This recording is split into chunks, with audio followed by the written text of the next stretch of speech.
ఒక మాట నేను చెప్పి ముగిస్తాను. బలవంతుడైనటువంటి దేవుడు అని రాయబడింది. 5 మాటల్లో బలవంతుడైన దేవుడు, బలవంతుడైన దేవుడు. నేను అంటాను, ఈ ఒక మాట అనుకోవాలి మనం. ఆ మాట ప్రకారం బలవంతుడి యొక్క లక్షణాలు చెప్పండి నాతో పాటు. బలవంతుడి యొక్క లక్షణాలు. మనం ఆరాధిస్తున్న దేవుడైతే ఏ దేవుడు అని చూసాం ఇక్కడ? బలవంతుడైన దేవుడు. ఎప్పుడు చెప్పిన మాట ఇది? ఆయన పుట్టక ముందు. పుట్టిన తర్వాతనా? ఈ రోజుల్లో చాలామంది క్రైస్తవులకి ఇంకా నీరసమే వస్తుంది.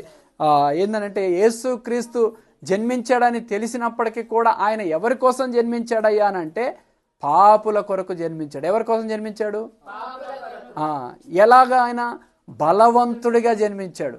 ఏమండి, ఇప్పుడు ఒకవేళ ఒక వ్యక్తి వెళ్తూ వెళ్తూ కాలు జారి నీళ్ళల్లో పడ్డాడు అనుకోండి, ఆ నీళ్ళల్లో పడ్డటువంటి వ్యక్తిని తీయాలి అని అంటే ఈత వచ్చినోడు అయి ఉండాలనా? ఈత రానివాడైనా తీయగలుగుతాడా?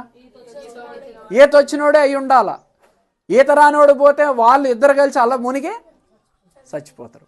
కానీ మనం ఆరాధిస్తున్న మన దేవుడు ఆయన బలవంతుడు కనుకనే బలహీనులమైన మనలని ఆయన బలముతో ఈ రోజున రక్షించి ఆయన మహిమ కొరకు నిలబెట్టుకున్నాడు. దేవునికి స్తోత్రం. హల్లెలూయా.